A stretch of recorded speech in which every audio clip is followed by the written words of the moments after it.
All of his stuff looked good, so probably too good because it was probably snug, but he was different in everything that he did. He locked up different. He locked up snug. Hey, this is your Olympic hero, Kurt Angle, and you're listening to Snug Wrestling. Oh, it's true. It's damn true.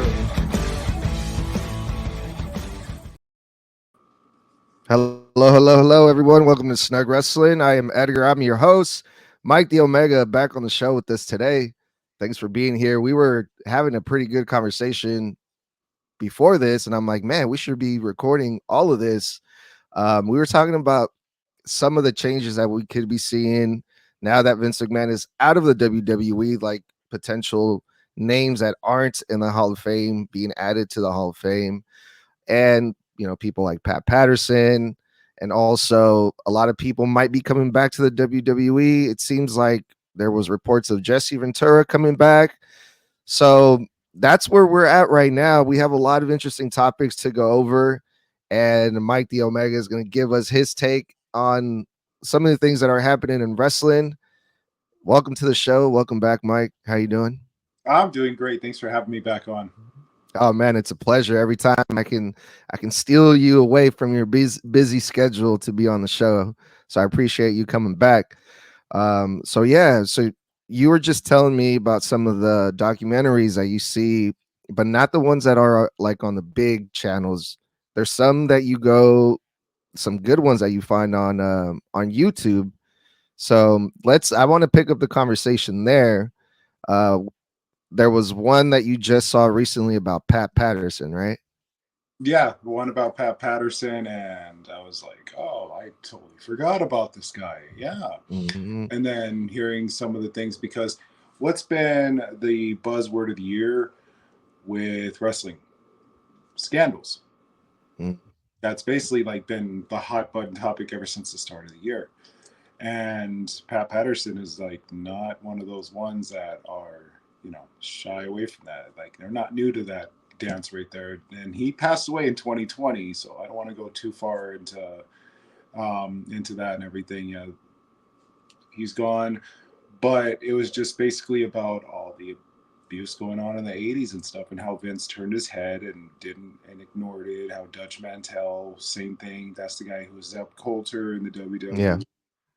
Same thing, and how many of them didn't do anything about it out of fear for losing their job, losing their spot, losing something like that. And it's just crazy what you can find when you actually go and look up what a documentary about wrestling is. Like when it's done, it's done right. It's actually done by somebody who's not getting paid for this. And it's crazy because they should be paid more than what a lot of these other companies like do, where they just put together stock footage and maybe get an interview or two because of the brand.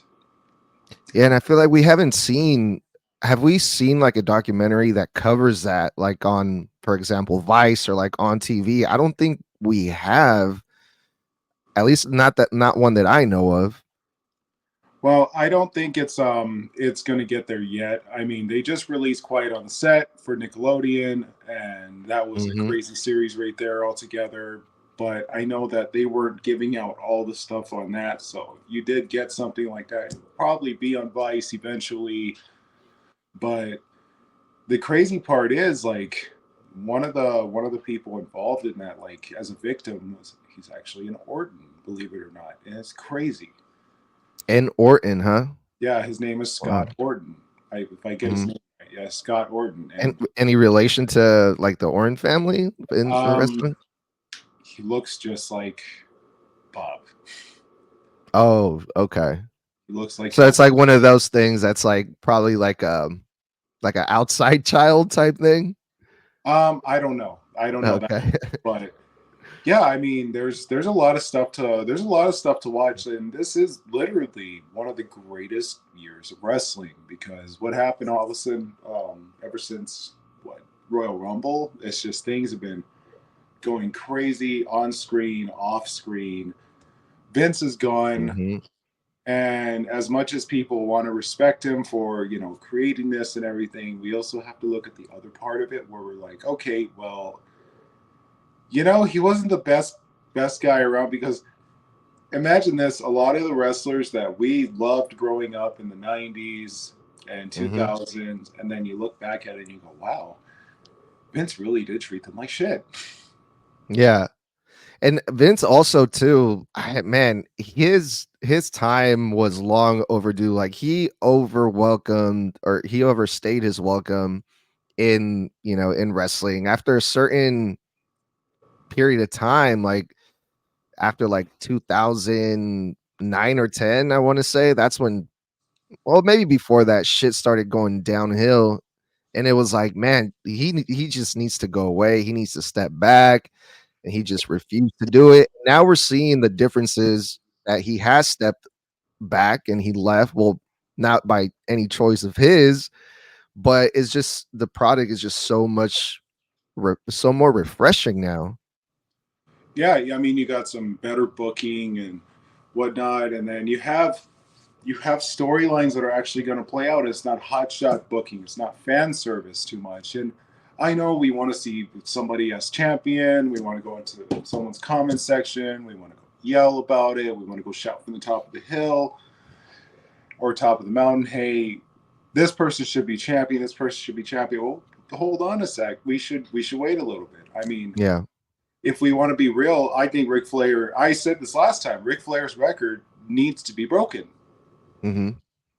If we really want to continue on with this, but I know that when we were talking, it was around the time that Roman was still defending his belt. Yes. Against Correct. Cody. And of course, Cody won, and it's like, okay, great. Now they're trying to put people in front of him that he could defend his title to. Right. Now, when we get to who he should really defend his title against, because I honestly believe this is a great way to get two things to happen. You can get Mm-hmm. you can get two you can get a win-win out of this. You can get Randy getting his, what is it, 15th 16th title reign. Be 15. I think it'd be 15th. Yeah. 15. He's at 14 right now, I believe. It'd be 15. He'd be tied with Cena. Mm-hmm. And it would be tied with Cena and Ric Flair, correct? I think so. Yes. Okay, so it'd be tied with Cena and Flair. He gets, this is hypothetical, and I'm booking. I fantasy book like 24/7 because I'm crazy like that. But I would like to see Randy Orton feud with Cody next, going into SummerSlam. Randy Orton and Cody. Yeah, that's what a lot of people want to see. Actually, They want to see that'd be that. I great. want to see Orton win. That's the difference. I want to see Yeah. Orton win, and then Money in the Bank is the next PLE right after. Okay. You get somebody to win on Money in the Bank that will feud with either Orton or Cody. Mm-hmm. John Cena comes out, wants one more match, and says he believes his last match he should go out in a blaze of glory as a 16-time world champion. Mm-hmm. Randy Orton begs to differ. So what happens? Survivor Series, you have a number one contender match. Cena leaves after this match because he's going to lose to Orton. It's going to get taken to the Royal Rumble. Orton's going to win at the Royal Rumble. Mm-hmm. Next WrestleMania 41, Orton drops the belt and retires. Mm-hmm. If he wants. Yeah, very likely, dude. And especially after our last talk, and you were predicting what was going to happen at WrestleMania. And if I remember correctly, one of the things that you mentioned was, oh, John Cena is going to show up. So you pretty much, hit it right on the head with that one. And when he came out, I was like, the first thing I thought it was like Mike Omega said, John Cena was gonna show up. So yeah, it's very likely that well, it would be a good thing to see, 15-time champion versus 15-time champion, and that's money right there. Yeah. So it's going to be interesting. The stakes would be higher as well, because it would be Randy Orton going, well, you don't have anything that you've done. What, just because your name is John Cena, you can come in and do whatever you want and everything. You got to remember who else built this company from the ground up like you did when Yeah. times were tough. And he goes, so I'll tell you what. It's like, and then he says, no. And then Cena goes, well, I have no career, pulls that, because they're recycling storylines right now. I'm seeing that with the whole AJ Styles fake retirement. That shit was funny. That was funny. It was a good callback to Mark Henry. I love it. Yeah. And you already know, like, if they're wearing some bright colored suit or something like that during retirement, Something's gonna happen. something's gonna happen. And instead of a World's Strongest Slam, you get a nice big old clothesline right there. And I'm like, that was refreshing. That was nice. That Was good. it? Yeah. That was pretty good. But I assumed that was gonna get a lot of heat because like, oh, they're doing it again. Oh, it's so unoriginal. well, that was Mark Henry right there. Like, Mark Henry is like one of those underrated people that really should have had a better title reign when he did get the belts and everything. But the problem was he just couldn't stay healthy. He was injured a lot, or because he was really safe with the workers or with his coworkers and everything in the match and stuff. So we earlier we were talking about how WWE is now blurring the lines more now that Vince McMahon is gone. And you were talking about the plans for Cody Rhodes, but where does that leave Gunther? Because Gunther, he's the king of the ring. It was announced that the winners of this tournament get a title shot. Yeah. The thing about this, I'm all for Gunther being the king of the ring. I pretty much assumed that he was going to win the entire thing when I saw that he was going to be in it. But the way that he won the thing to me was, I don't know how I felt about that, dude. Like, it was clearly obvious that Randy Orton's shoulders were not down, and the announcer saw it. Everyone saw it. Did you catch that PLE, by the way? Oh, I caught that live. I saw that and I was like, I see. And then once interviewed Trips backstage and they're like, hey, what happened right here? Well, the ref's decision's final, but a rematch is going to be in the making. That's what I mean. Like, going into SummerSlam, we might not have Gunther versus Cody at SummerSlam. We might have Randy Orton against Cody at SummerSlam because they're going to have to rematch for that King of the Ring crown. Yeah, see, and to me, I feel like the guy that should dethrone Cody at one point, I'm not saying like not anytime soon, but maybe later on, I think it should be Gunther. So right now, Randy versus Cody Rhodes as a feud, that makes a lot more sense right now. And it looks like that's where things are going. But I'm like, man, you can't even give Gunther like a clean win. Like, they're protecting Randy Orton, it seems like. But I was like, man, that's kind of shitty, isn't it? Well, I think what they're going to do is, have you seen how they're pushing Dragunov? Yes, I've been seeing that. Crazy talented guy. Crazy. Yes, he's so good. They might want to make Gunther a tag champion first with Dragunov. Not Ludwig. No. Von Kaiser is going to be on his own. He's good on his own, and then we're going to see how that works out when he faces Sheamus this Monday.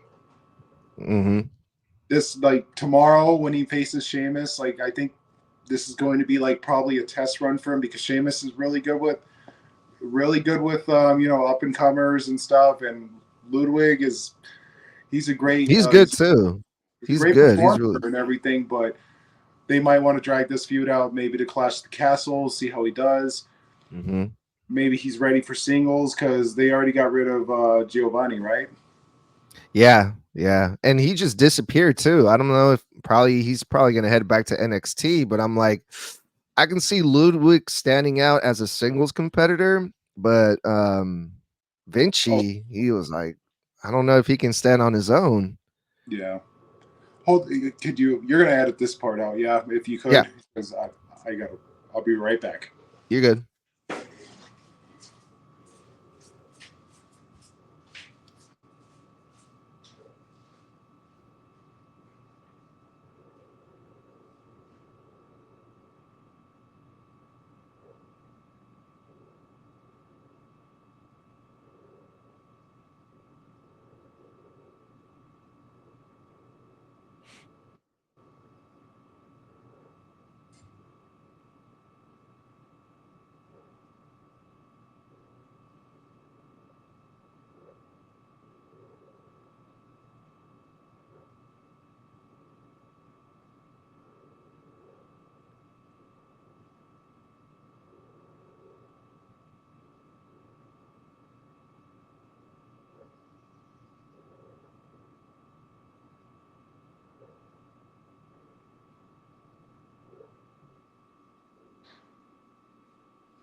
Edgar, you still there? Of course. Okay, great. I'm Sorry here about that. still. Oh, all good. All right, get a little more of this Need black some tea energy. there. Some more energy. Yes. All right. Yeah, Yeah. I'm So this thing probably with gonna the repackage him for NXT, Giovanni. Giovanni Vinci. Yeah. So, and I just wanted to ask you, was this a botch or was this what they meant to do? This finish that they did with Randy Orton and Gunther. You know, that's where that point is. You brought up about blurred lines and everything. I'm thinking that was supposed to happen. Plus, it's Randy Orton too. Like he's not really like known to be botching things. Like he's one of the best in the ring, you know. So I'm like, Yeah. he knows what he's doing. Orton's not putting anyone over right now. Not yet. You can tell just the way he wins. When Orton's putting people over, how he loses, like he loses by like not a lot, but narrow margin or something like that. But this was an extremely narrow margin right here, and they had to protect him somehow. Mm-hmm. So that half-ass pin right there is what helped a lot. And the ref was super, like, I give the ref a lot of credit. The referees need more credit than they actually get because it was like he literally had his face turned this way so that way you don't see that shoulder because, you know, even Stevie Wonder could see that shoulder was Yeah, so he doesn't get buried, you know. But the thing that since we're in like this new reality, someone called it the reality era instead of like the attitude of the reality era is like what really I didn't like about that finish was the announcers. The announcers, they're looking at the monitors, they see what we see. And when I saw Randy's shoulder come up, I automatically called it like, you know, that LeBron James meme when he's like looking at the ref, like, hello, like, are you seeing this? Like, that was me. And the announcer said, nut. It's like that. It's like, brother, what's that, brother? Yes. What's that, brother?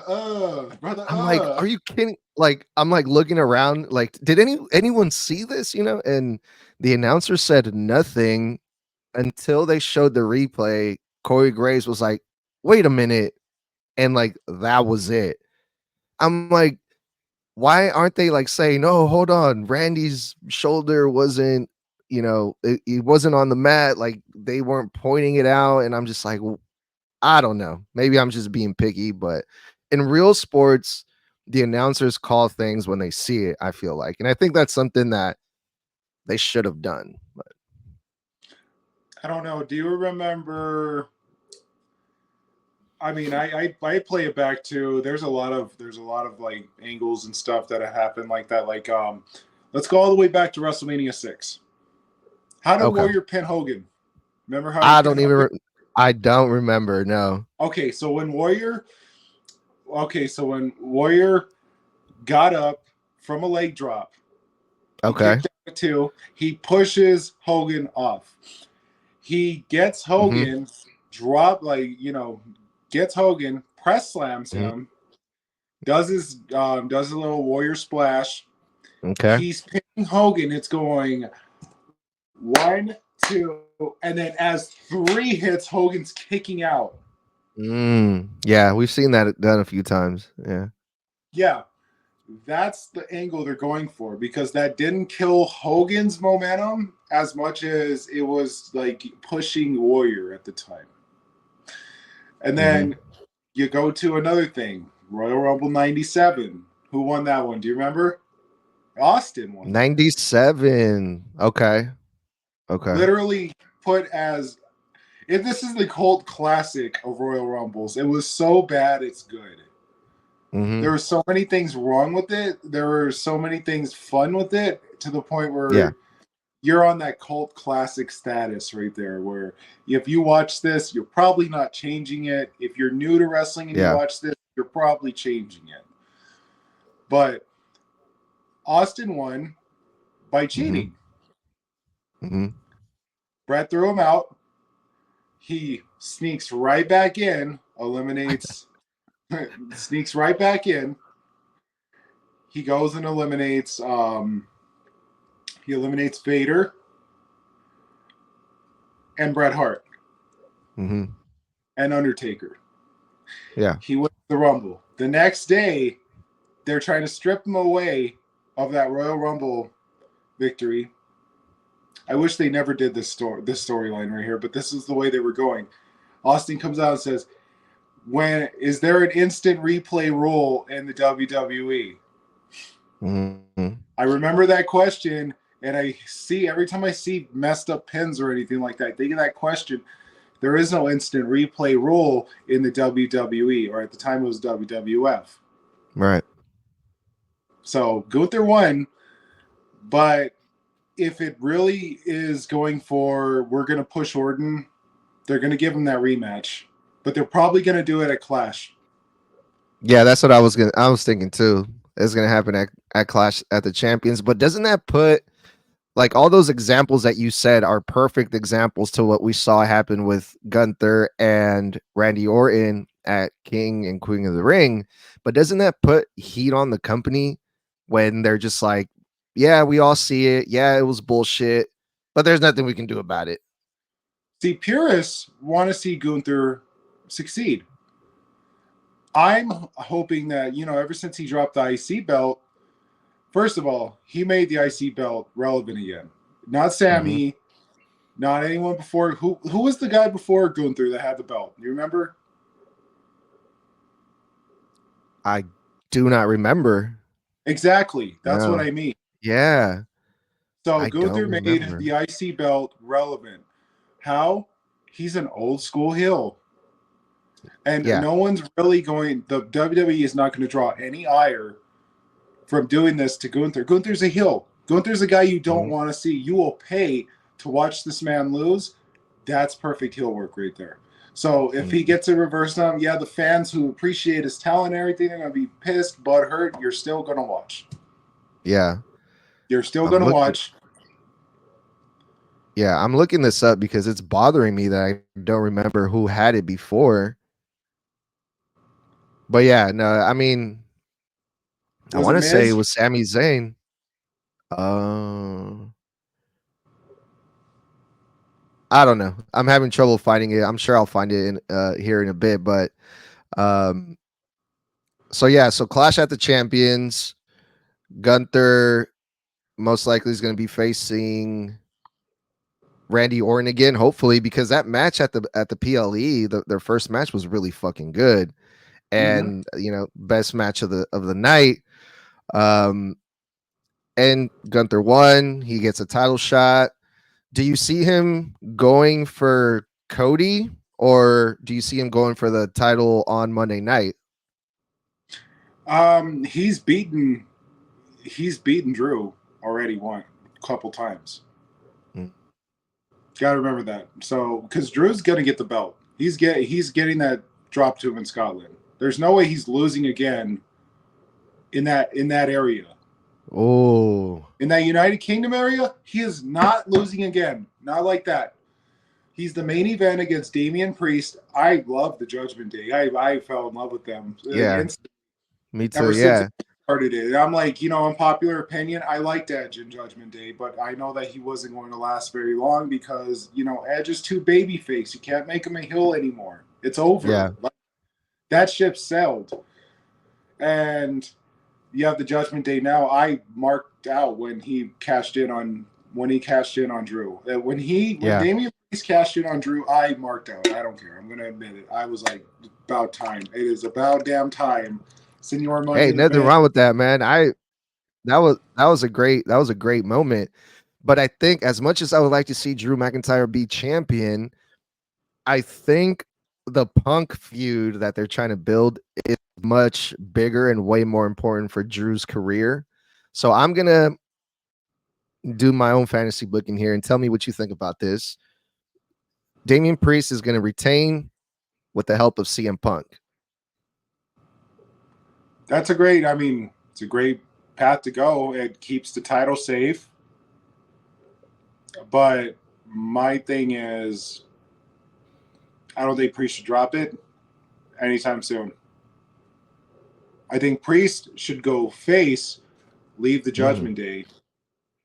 He's probably going to be a better face because how much heel stuff did he really do when he was in the Judgment Day? No, that was Finn, JD, and Dom. Damian Priest?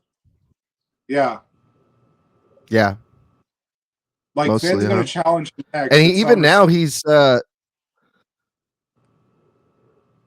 yeah, and even now it seems like he's turning slowly more and more into a baby face recently. Damian Priest hasn't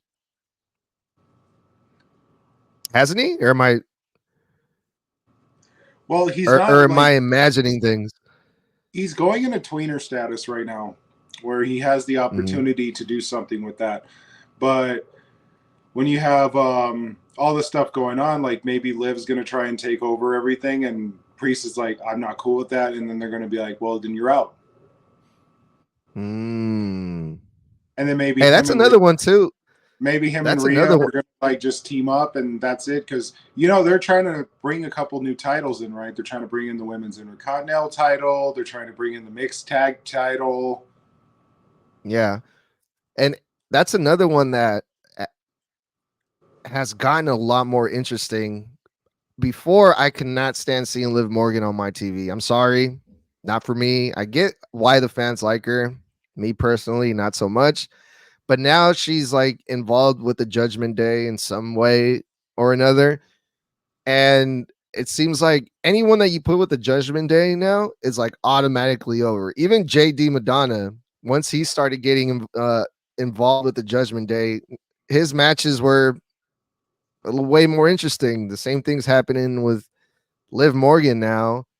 And yeah, either if you're involved with the Judgment Day, it's like automatic heat and it's great.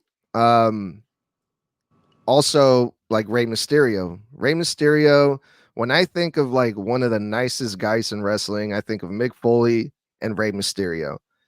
And Rey Mysterio has like that same effect. Anyone that turns on Rey Mysterio, automatic heat, and we've seen it happen time and time again. I think even Chavo Guerrero back in the day, didn't he had a feud with Rey Mysterio at one point where he turned on Rey? He did, and he was blaming him for Eddie's death or just some heel angle right there. That's another thing. I'm like, I wish they would like bring some more heel heat back like that because there's so many sensitive people these days, like that are just like complaining and everything. It's like your heel did their job. I'm mad, that sort of thing right there. So I know some of the things like I know Orton was pissed when he had to tell Ray Eddie's not up in heaven, he's in hell. That right there. But that's like was brutal right there, and that was good. I remember good that. work Yeah. right there, and I was like, wow, Eddie would have loved Yeah. that because that's the type of Eddie stuff right there. Yeah. He's all about, the business and stuff. Um, everyone, Dominic Mysterio, and everyone, the list just goes on. The people that have turned on Rey Mysterio, they've all gotten heat off of it. And now it seems like Rey Mysterio's teasing, like, okay, enough is enough. Like I've reached my limits. At one point, I'm gonna break. And people are saying, well, maybe this is Rey Mysterio's way of telling the people, I'm gonna turn heel. So what do you think of? I don't think this has ever happened. Rey Mysterio's been a babyface in the WWE forever. So what if we get a heel Rey Mysterio? Like, how do you turn him heel? That's the problem. Like, what do you do? Like, what does he have to do to turn heel? That's the question. You got to remember, like, when they were turning Hogan heel, and I watched numerous interviews. I had to try and correlate this because a lot of them lie, a lot of them like to blow things out of proportion and stuff. But the real thing was, who, Hulk Hogan? No, never. Yeah, no, of course not. No, 100% truth teller. Say your prayers, vitamin minerals, brother. That type of thing right there. But when they were going to turn him heel, he didn't want to do it at first. He's like, I don't want to do this. I'm not going to do this. No one's going to accept me as a heel.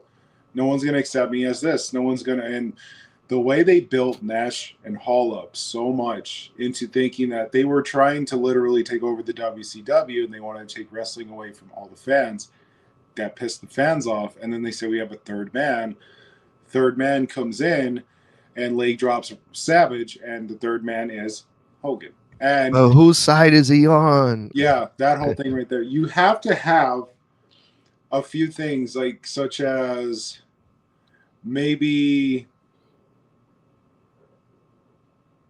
Dom trying to make up with his dad, make amends. Maybe it doesn't work out. Liv uses him so she could get everything, and then kicks him out. And then he's like, "Oh God!" And then Dad's like, "I can help you, son." And that sort of thing right there. Dom has to be the catalyst for the heel turn.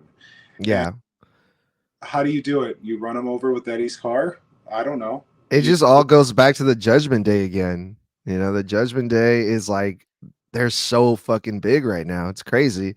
And that's the first thought that my mind automatically went to when I saw this this quote from Rey Mysterio.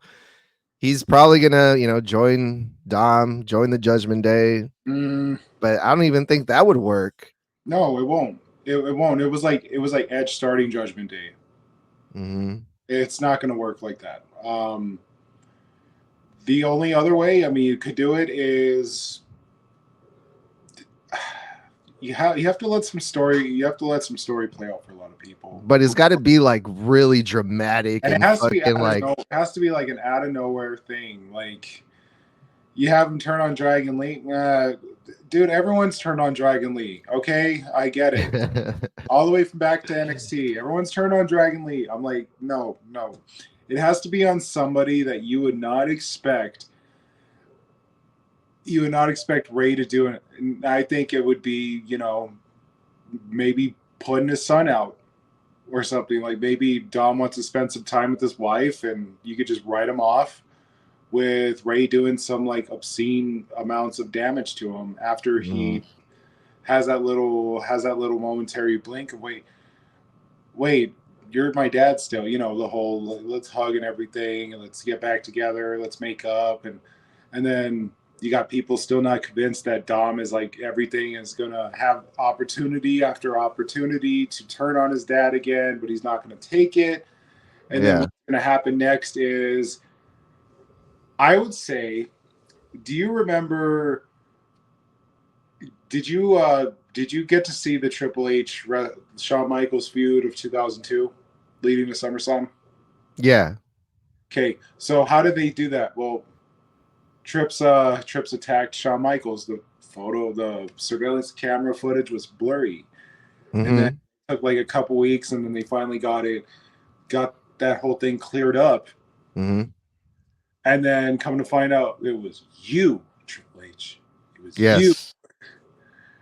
So they Yeah. could do that same thing. They could pull one of those Mhm. with Dom and his dad, and then make Dom basically say, like, maybe that could be a WrestleMania 41 match. Mhm. They could build Yeah, that. it's so oh man, it's so tough, man, because Rey Mysterio has been super babyface for years, forever. I just I I just don't wish they see it would happening, stop. man. I wish the internet would just stay out of this right here, because if you want to make this his last, because Ray wants to retire. I don't know if anyone's like read anything about that, but he's wanting to retire. He probably Mhm. wants to call it good, because they've asked him, what would your final match be? He said maybe a hair versus mask match, because that was like when his career changed instantly Yeah.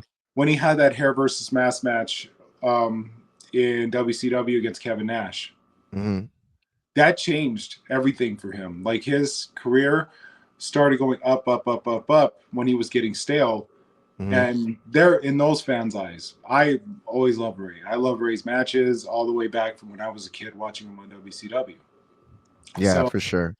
turning Rey Mysterio heel, you need to build it. It would need to be something built out of nowhere and something unexpected. You would not expect Ray to ever do something like that. And I think it would be nearly kill his son. That's how you do it. Damn, crazy. I mean, yeah. I mean, it's gotta be something big, something like dramatic, fucking in order for it to put heat on a baby face like Rey Mysterio. Yeah, but we'll see. We'll see what happens with that. I want to go over to the other side. Let's get some AEW talk up in here really quick. Okay. So, Dolph Ziggler, who is well, he doesn't go by that anymore. Nick Nemeth, I believe, or is The that it his should have brother? been me No, guy. Yeah, him. Yeah, it should have been me. Yes, that guy. it should have been me. Well, um, people were really surprised when he showed up on TNA after leaving the WWE, and they were like, "Well, why didn't he go to AEW?" Well, there was talks that he had with Tony Khan about going to AEW, but he decided not to go. He thought that he would be better off in the indies and wanted to, I guess, find himself in the indies instead of just going straight back to AEW, which I think is a smart move, because this is what Nick Nemeth had to say about this. I talked to Tony a long time ago and he was like, just so you know, you can do anything you want while you work here. And he wants everyone to have a good time and doing the best possible thing. And even with that, Nick Nemeth was like, I'm still going to TNA, I'm still doing the indies, and I'm not going to AEW. So I don't know about you, but when I first read this, I thought, wow, this guy, he knows what he's doing. He's smart because he doesn't just want to be another guy who goes over to AEW from the WWE, gets a nice pop, and then, just disappears, you know? So Mm-hmm. I think he's like, okay, I'm going to go do my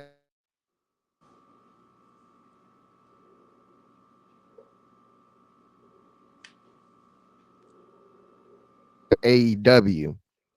Mm-hmm. No, because if he just goes into AEW like that, just because he's another guy from the WWE, that only lasts so long. So, what do you think about all these things that Nick Nemeth was saying, and his talkings with Tony Khan? Let's see.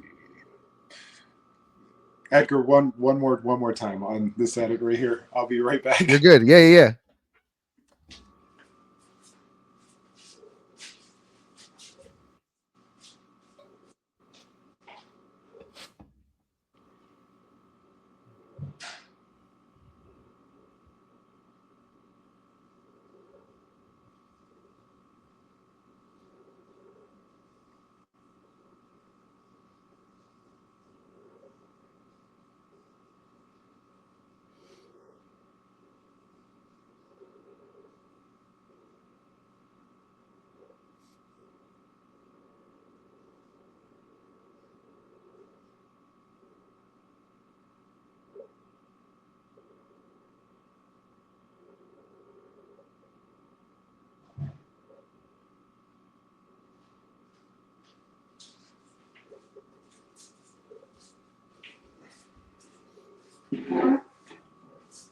Okay, I'm back. I am so sorry about that. Oh, you're good. No, I didn't leave a bunch of times and everything. This time it's just like don't.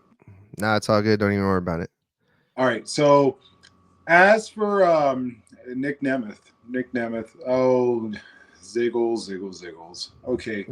So with him, I believe he's smart because he doesn't want to fall into that same stereotype like, oh, you're unhappy with this company because they're not using you. We'll come here. We're going to give you this. We're going to shove your name down everyone's throats. You're going to sell a couple shirts. You're going to shake some hands. You're going to sign some autographs, take some pictures. Everyone's going to love you.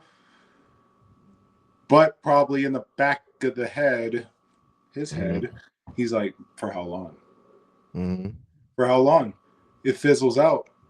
Like, I'll be honest with you, I'm bored of Mercedes money. I am so bored of her. I was like, okay, cool. She's coming in and everything. Doesn't wrestle. Now I understand she's probably, the injury and everything, but why did you come back to wrestling when you were injured? Why did you do that? Yeah. You probably killed your popularity a little bit.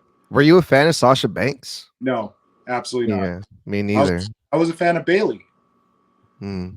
I love Bayley's face gimmick and stuff. Also, I love the chants. I want to know, will you be my girl? That sort of thing. Yeah. That's fun. That is fun stuff right there. That's great. That's where like, who's the most over and everything. I've never watched the match and go, or watched a women's wrestling match and said, you know who needs to be in this right now? Monet. Sasha Banks. I've never said that. That's never left my mouth. Now, I'm sure there's some Sasha Banks fans out there. There's some Mercedes Money fans out there that are going to hear this and they're going to get all butthurt about it. I'm sorry. She's boring. Yeah. No, I agree. Boring. No, I agree. And you said, why did they bring her back and not wrestle? Maybe she wasn't cleared. Fine. But they did the same thing. They brought back MJF at Double or Nothing, and he had a face-off with Adam Cole. And I talked about this on my last episode that's going to be coming out, tomorrow. And Adam Cole's not cleared yet. So why did you bring MJF back? Because he's one of the glues to AEW. That's one of the glues that holds that company together. Because let's face it, Jericho ain't doing it no more. The Learning Tree? You're not a fan of the Learning Tree, dude. No, because Jericho's too busy. You know what? I probably don't notice him too much because he's so busy putting younger talent over. It is so crazy. Yeah, right. Yeah, and I say that in the most snarky ass. In the most snarky ass tonality I can give you. Right. Putting people over. Left and right. Same with Edge. My God, let's be 50 and jump off 20 feet. You're not Mick Foley, guy. You don't get to do that. Oh, man. Even Mick would have called him and said, hey, buddy, I don't think you should do that. I'm so glad I didn't buy that pay-per-view, because I'm like, if I would have seen that happen, I would have just probably walked away, dude. Like, how he was even able to finish the match and walk off of that fucking thing is crazy to me. We saw Gangrel. I was like, okay, cool. It's Gangrel. Hey, he blew blood in someone's face. Let him cut a promo. I want that. Oh, did you work promos, Mr. Fang and Bang? Huh? Yeah, and also, I said this too. I'm like, well, Sting was out there doing some crazy shit at 65 fucking years old. Adam Copeland has about another 15 years to do that in AEW too. But he can't stay healthy. That's the point. Like, Sting had that little. What's the last big injury he had? Seth Rollins. I can't even tell you. Yeah, the match against Rollins. That was it. Oh yeah, and that was 2015. Yeah, that was almost 10 years ago. Right. Since then, though, he's always been one of the safest workers. He probably does this one thing that I'm sure they do, but I don't think they do it to like that highest standard like they used to. Mm-hmm. And that's showing up a day or two before the match, going over every spot in there. Like, I've seen leaked footage of, The Rock and Triple H rehearsing every step of the match. Where are they going to go and everything? That's why if you ever watch those matches, the botches are very minimal, because Austin and all of them, Taker would come in, all of them would be there. rehearsing every spot. Okay, so you're gonna go right here. You're gonna do this, and I think that's beautiful. I wish there was more of that done, and if there is, great. Correct me if I'm wrong, but there's just some things where I'm like, you need to quit hot shotting your spots like this, because this is what causes injuries right here. Right. I love big spots. I love blood. I love all that stuff right there. I love color being added, but I also want to be able to see them wrestle another match. Yeah. I guess Yeah. I guess when you get older as a fan, your empathy levels like start going up a little more, and you're like feeling like you're being such an uncle or an unk, as they call it these days. No, I think it's just the normal thing to do as like a human being. I don't know. For me, that's one of the reasons why I'm not big on UFC, because I don't want to see these dudes get fucking killed in the ring. I'm sorry, but I'm not into that. You know, I mean, that's just they did sign up for it. I think of it like that. It's like football. It's like you signed up for this. It comes with the territory. I understand that part right there. But if it's preventable, why do it? So I watched Double or Nothing. I watched the whole event. It was good. They brought some fire to that. Literally. Well, yeah. They brought some fire to that. They did the whole they need to stop that match type right there. That's getting old. What is it? Anarchy in the Arena? That's what Anarchy. Anarchy in the Arena. I watched that it was entire insane. match, and guess who was in the match? Yeah, just guess. I don't even have to. You probably read it. Like, who was in the match? Tony Khan. Yeah. Tony Khan had a moment. My God! Wow, so great, man! You need to get out of your matches. Get out. Well, like, in his defense, he said Gorilla right there, and he was like, when Jack Perry went to Gorilla, and I was like, oh no, please! And there he is, son of a bitch. Okay, he had to be a booker. Stop this. Now I didn't watch it by choice, because I just couldn't do it. This was like the first time that I didn't buy a AEW pay-per-view, and I saw all the clips, like Adam Copeland jumping off the cage and fucking Jungle Boy getting lit on fire, and I was just like, oh my God, I'm kind of glad. I didn't spend the $50 were you like for that. Channeling your inner Jim Cornette at that one? It's just okay. So I sent my cousin, who he hasn't watched wrestling in years, right? And I sent him the clip of Jungle Boy getting lit on fire, and he literally wrote, he was like, so is this the type of shit that they do in AEW? And I was like, yeah, pretty much. But I don't know if he meant that like, oh, that's cool, I'm gonna watch it, I'm into that type of stuff, or if he meant to like, what the fuck, you know? Yeah. To me, if I know him, it was like it's kind of like a disgust type thing. And this is coming from like from someone who's, you know, doesn't really watch anymore, and you just get this random clip and he's like, what the fuck? And that was my thought too when I saw it. I was like, I don't know, but a lot of people like it. But yeah, they like the spot. I mean, I'm not gonna lie, the matches were great and everything, and some of the spots I was like, all right, that's a little unique. Let's hang somebody upside down on a rope. Okay, should have hung him like Boss Man, but you know, why not? See, a lot of the spots I've seen, I'm just like, all right, cool. You set someone on fire. Well, what's an Inferno match? You know?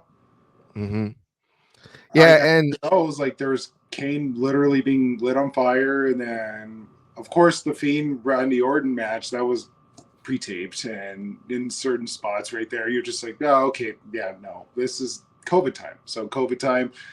Yeah, you had no people in there, and so you basically do whatever you want. You could pre-tape, you can get everything put together and stuff, and I don't know. We have. But is that Darby Allin's gimmick now? Is he like some type of pyromaniac or something, or like why? He's a more dangerous version of Spike Dudley. There's a name I haven't heard in a while. He's a more dangerous Spike Dudley, more reckless. Because Spike took a lot of nasty bumps too. Like imagine getting thrown over the top rope and landing on just the padding of the floor. You know, that's nuts right there. And I don't know. I'm just I'm like, Darby, I bet you could wrestle and everything, but why, dude? You're going to die on live TV or you're going to get seriously injured. It's like, did you not learn anything from some of the stuff that you watched in the past? And now they're also saying that allegedly, supposedly, he's training Sting's son. Out of all people, Sting's son's like, oh yeah, I'm gonna go to Darby Allin to teach me how to wrestle. I mean, I'm not going to lie. Darby probably has the talent to wrestle. Like, I'm sure a lot of them are told you need to have these stats, at least like the basic wrestling holds. And I would hope so. I think he does. I'm just hoping that Mr. Borden doesn't like go and decide like, hey, missing a drop from the top rope, leading with my back is very productive work on my end. Because I was watching some old wrestling. I love watching old wrestling. It's like some of the coolest stuff ever because you'll forget who wins. And then you know who wins, but you're like at the same time, like in the back of your mind, you're like, man, it would be what cool. happened? What happened? Yeah.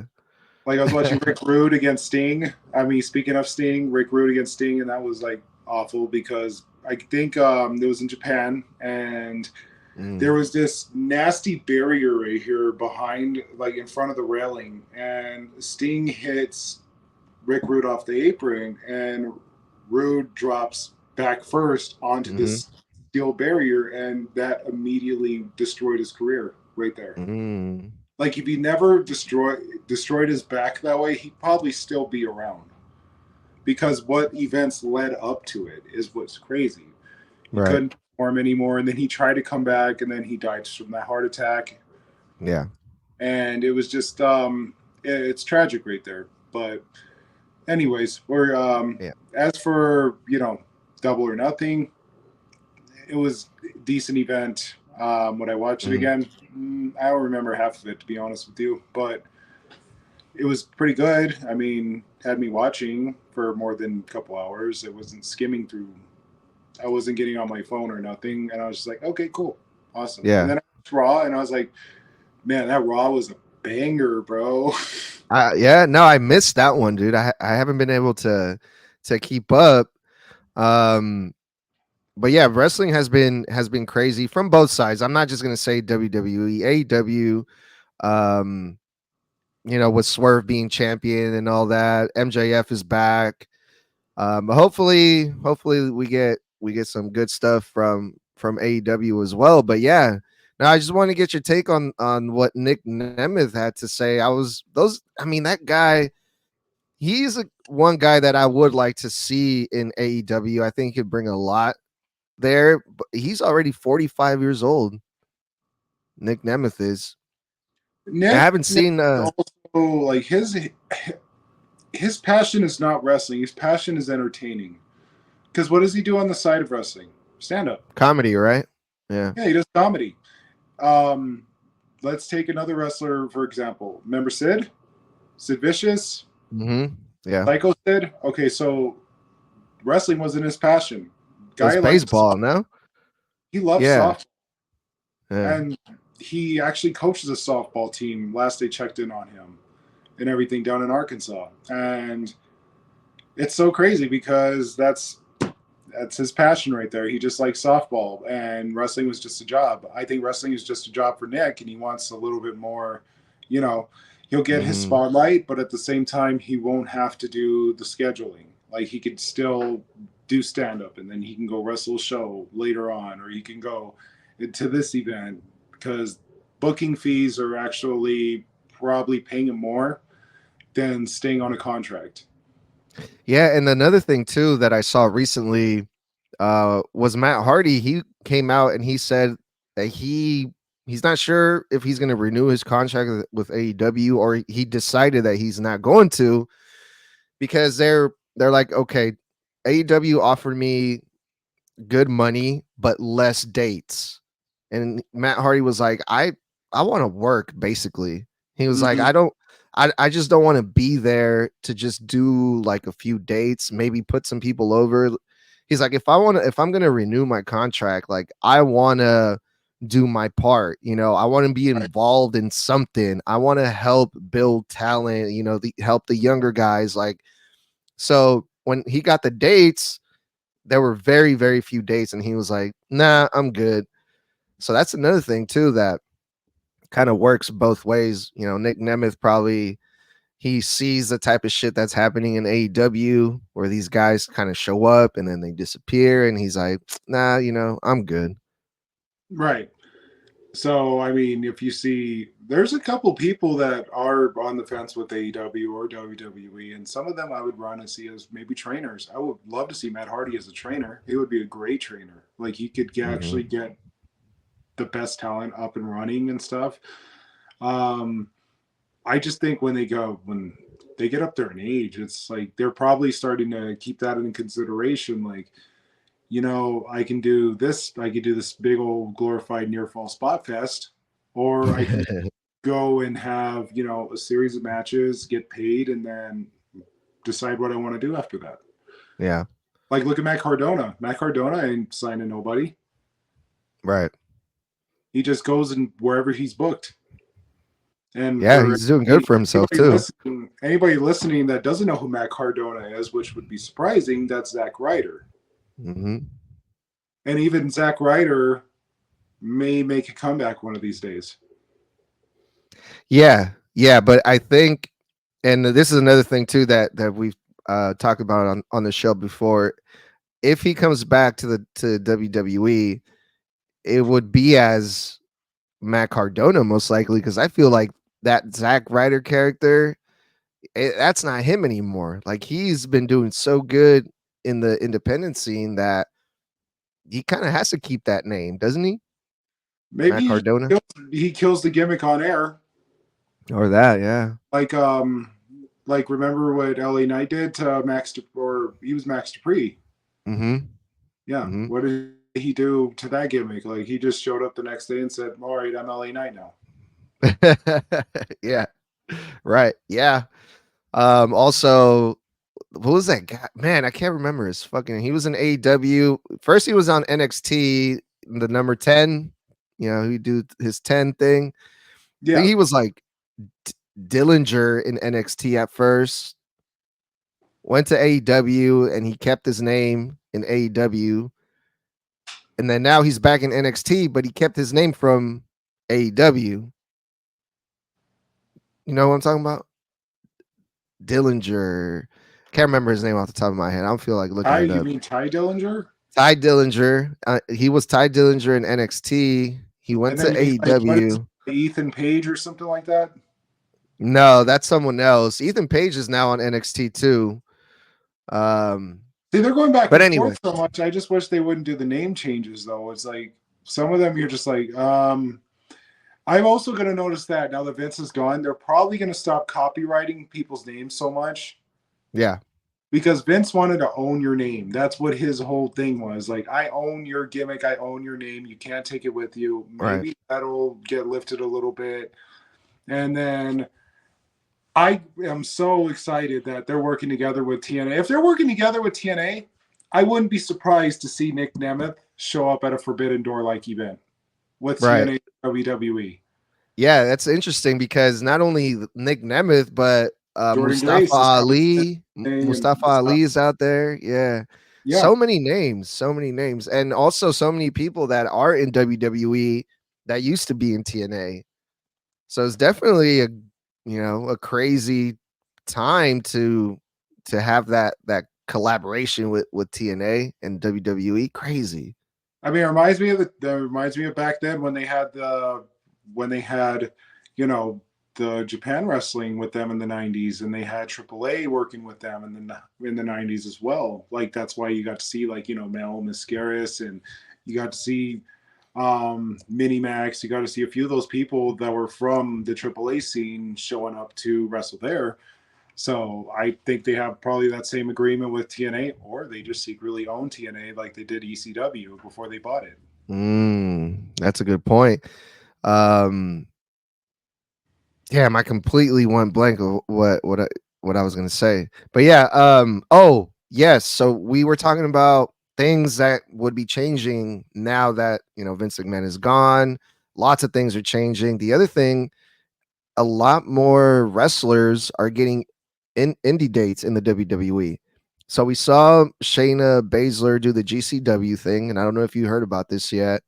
Mm-hmm. I don't remember the other WWE talent that was in GCW, but there was two. Shayna Baszler was one of them. And then we saw Ethan Page show up on NXT. He claims that he didn't sign to WWE, which is probably a storyline because I don't believe that the WWE will put anyone on their program without having some type of contract. But Ethan Page says, I'm not signed to anyone, but he has indie dates, like I think in June or July.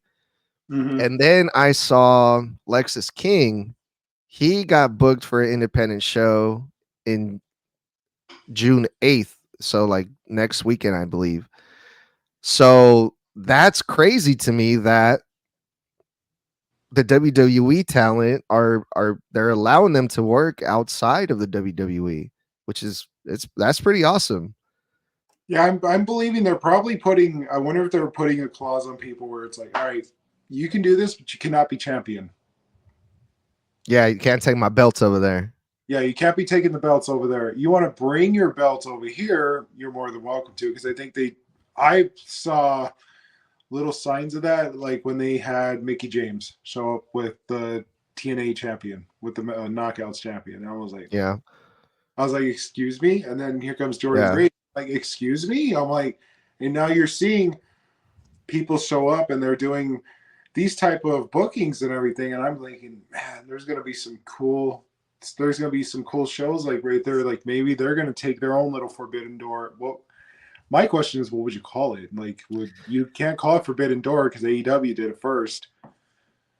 Oh, perfect. Thank you for the plug because my next episode that's coming out tomorrow that I did with Mostly Wrestling, it's called the Prohibit. Excuse me. It's called the Prohibited Portal. And that's the name that I guess Jordan Grace called it. And I think they're already selling merch for her with that name. So I don't know if they'll actually do something with it. I think it's a TNA thing, but yeah, there's a name right there.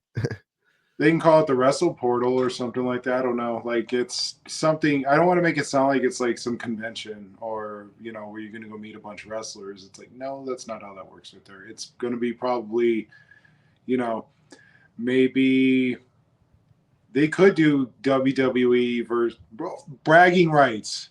This is how you bring bragging rights back. Yeah, I like it.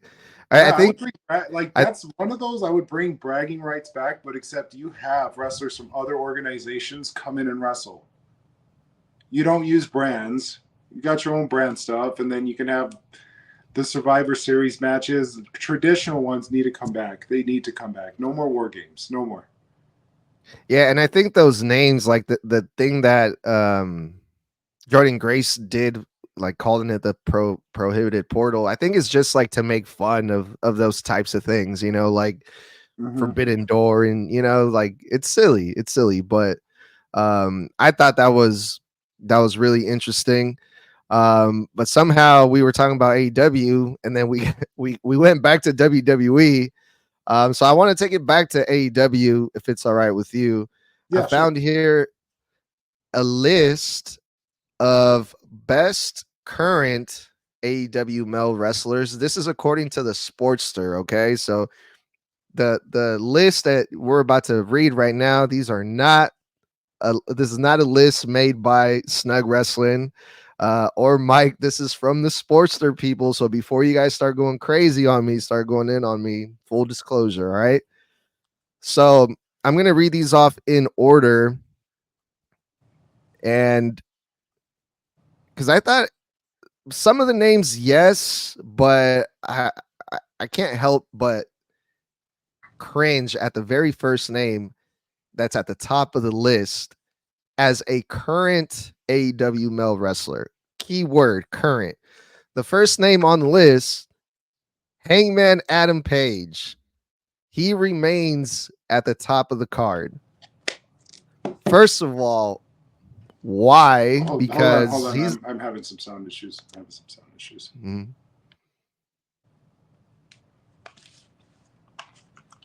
What's going on?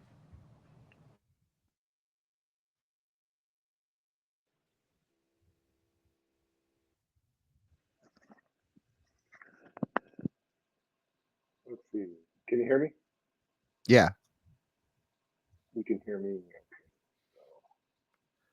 I can hear you, but it's a little low.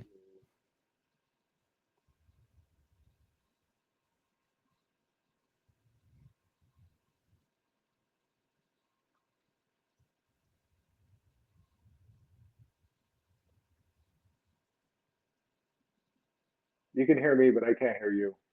You can't hear me? Hello, hello, hello. Mic Is check, mic there? check.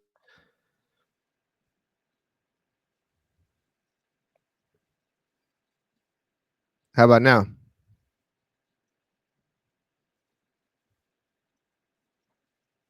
I'm not on mute or anything. What is going on with this? Okay.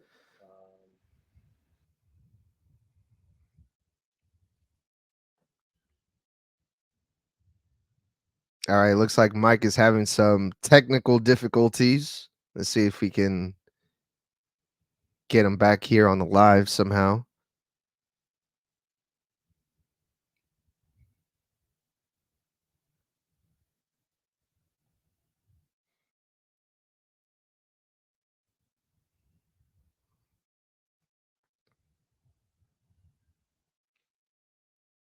Well, I'm going to read off the list here while we wait for Mike to come back. So at the top of the list was Hangman Adam Page,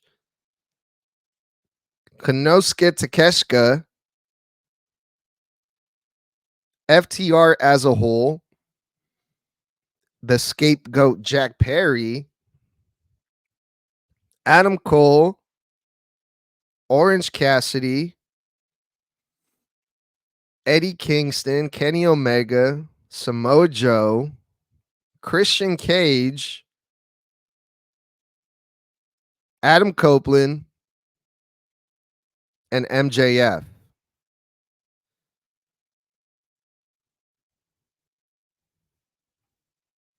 This is a long list. Some of the other names too after MJF was John Moxley and Will Ospreay.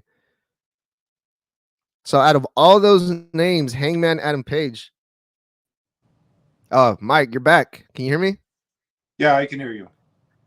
Perfect. Welcome Yeah, back. I don't know. I don't know what happened. I swear when you get these new damn headphones and you don't master them and everything, you're like, okay, I'm gonna get these on and all right. Anyways, so the first one I heard It's all was good. like I'm glad you're Adam back and I can hear you. Adam Adam Page is Page, top of the list. number one, top of the list. Number one. He remains at the top of the card, it says here, which What is matches crazy to me because yeah, I don't know because he hasn't had a match since that. I think it was a Dynamite after he drank Swerve's blood. I think that was his last match. I don't understand that. Yeah. And then JF is last. I'm like, are you guys really basing this off of what? Because MJF and Adam Page, those places should be switched. Yeah, so these are the bullet points here that the Sportster has for Hangman Adam Page. Adam Page has been a featured player for AEW since the launch of the company. Adam Page has had his share of success with championships in the past, but not as much recently. Adam Page's feud with Swerve Strickland was one of AEW's best rivalries. And just with that, put him at the top. But there's a long list here. They put Konosuke Takeshita as number 2, which is, I mean, this is a guy. Takeshita's really good. I'm a big fan of Takeshita's work, but the way that they've been using him lately in AEW hasn't been the best. They could do more with him, and he even came out and spoke out about this. How he just was not happy in AEW. He's not happy with wrestling. It's not fun for him anymore. So yeah, I'm just gonna read the top 5 because it is a long list. So they put Takeshita as number 2. FTR as a whole. So that's they put FTR as a tag team number 3. Number 4, you're gonna like this one. Jack Perry, the scapegoat, number 4, and Adam Cole as number 5, the devil himself. So top 5 best current AEW male wrestlers according to the Sportster.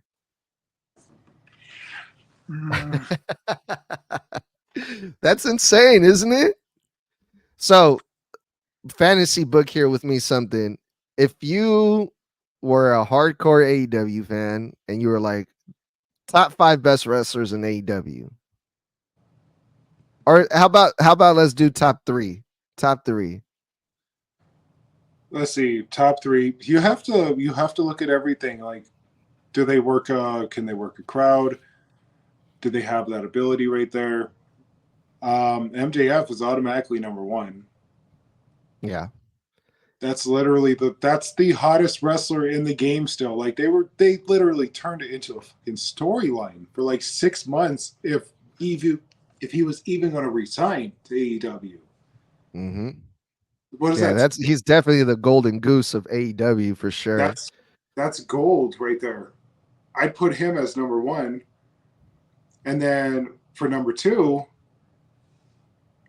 give or take, I would definitely put a number 2. Would you do it? Probably Will Ospreay, number 2. As much I as like that. I like that name. Yeah. Yeah, Will Ospreay at number 2, and then at number 3, I mean, I'd probably put Moxley there. Really? I'd probably put Moxley. Moxley. I didn't expect that name to pop up for top 3. See, I'm putting my head in as a AEW fan. Yes, I did. I did set the question like that. I did set it up like that. So I'm putting it in like that. Now, number 3 is like, it's a tie because I would either put Moxley there or I would put maybe somebody on the lines of Pockets. That's Orange Cassidy, by the way, for the people that are wondering who Pockets is. Because like, who puts Jack Perry even in the top 5? Like, I wouldn't put him or the Buckaroos right there as well. I'm surprised that the Bucks weren't on that list. No, they're not, because they're just not. Like, the Jacksons are long overdue. Like, you guys play pretty dickish heels and everything, and I like that. I like that they're finally embracing that they suck as people, and they're turning that into a gimmick. Yeah, I mean, I like that right there. In all honesty, I thought that was fantastic. Now, number 3, though, I would either put Moxley there or I would put Bryan Danielson there. Yeah. Well, wow. I mean, that's very very mature of you to put, your bias aside and be like, all right. Because Moxley, like, I'm not a fan of Moxley. I just can't do it with him. But he is a big name. He, he's a big deal in AEW for sure. His wife's hot. All right, there we go. That's enough. Boom. Yeah, dude. So that's the list from the Sportster. Pretty crazy stuff. And Mike, any final thoughts? Tell me what have you been up to over there on your channels lately? Just lately, I just put an edit out here and there. I got a little bit of a series that I created, called the Mic Check and everything, where I just say a message about something that I learned a long time ago that I think somebody could grasp today, and just reformulate it into different words. And I like to put out some anime stuff. I'm having some fun with that, And lately, all I do is I work in a vitamin supplement company, so just being a product of the product. I work out all the time. And then I just come home and I eat food and watch wrestling and complain in my mind when things don't go my way. The average wrestling fan, Well, I mean, feel free. I want to work on a few things, though. Like, one of the things I do want to work on is I love the idea of promos. Promos are great. Mhm. You can Mhm. cut a promo, you can make it sound great, and then of course the wrong people are like, "Hey, you sound like you're on wrestling." I'm like, quiet you. I was actually at this event the other day or the other weekend, last weekend. I was out in Gilbert, Arizona, and it was like a speaking event, and it was pretty Mm. cool. One of the people that I got to meet over there, I got to meet Taysom Hill. Taysom Hill plays for the New Orleans Saints. Mm. Human Swiss And Army. what kind of stuff? What kind of stuff would they talk about? They're talking more about health, health, wealth, happiness, love, just those things right there. And then I learned quite a bit right there. Helped me Mm. with my mind a little bit more. One of the things I want to start doing, I want to start traveling. I want to see some different places. I would love to go to some of these indie shows Mhm. and actually, get in that crowd right there. Those crowds are so fired up all the time. And actually, when they start doing more and more events overseas, I can be a part of that crowd. I heard those crowds are like giving our crowds a run for the money. Like, I Yeah. would put the 2013 New Jersey crowd that was the day after WrestleMania against that France crowd in Backlash. Now, Yeah. people are looking at this and they have these like one-off things and they go, "Oh, these fans are so fired up." You have to understand, these fans don't get this type of stuff Mhm. often like we do. So of course Yeah. they're going to be grateful, they're going to be excited, they're going to be fucking fired up, Yeah, and because all they don't know when they're gonna get it back again. yeah, and they're going to lose their minds. Now guess what? Now they want to do a WrestleMania overseas. It's like, now they want to do certain things. They want to do a big four, and they're like, "Oh, well, it'll never be WrestleMania." I don't know about that. Never say never, pal, especially in wrestling. Yeah, never say never. And this sport is the embodiment of never say never. Yeah, anything can happen for So, real. in all honesty, all I do is I self improve every day, and I believe that everybody should improve on themselves at least in something in their life. I want to focus more on doing my big thing called 4Fs, the 4Fs life, where I teach people how to practice on their faith, their family, their finance, their fitness, because those Nice. are four things that we can control in our lives. Everything else outside of it, if you're not watching out of entertainment and you're watching out of, this is the only way that I can live my life right there, you're dead wrong in how you're living that life. Mm. And it's not hurting me. It's not hurting anyone around you, hurting you because you're Mhm. too focused on things you cannot control.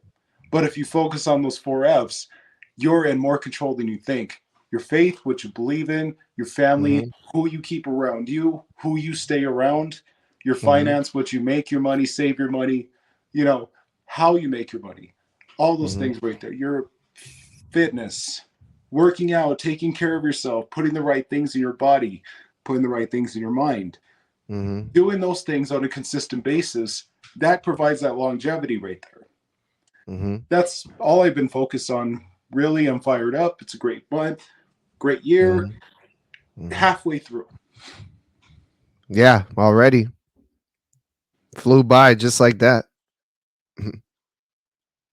Well, hey, it's Yeah. always a pleasure to have you have me on your show as a guest. I'm very grateful. I'm very, humble that you have me on here, and I'm hoping that this went a little bit better than it did last time. No, for sure.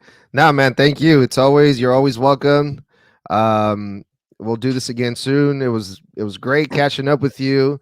Keep doing what you're doing. Keep doing you. I'm, a fan of what you put out. I like the videos. They're very inspirational. So yeah, man, big, good luck on everything. Shout outs to you and tell the people one last time where they can find you. You can find me on Threads. I'm at the Mike Omega. You can find me on TikTok, same name. You can find me on Facebook, same name. You can find me on Instagram, the Mike Omega. I'm the guy that gives you the memes, the messages, wanting to be the final bot, the know all, beat all final boss, weight loss, Mike Omega. That's right. And my name is Edgar. I'm the host of Snug Wrestling. Thank you guys for listening, and we will talk soon.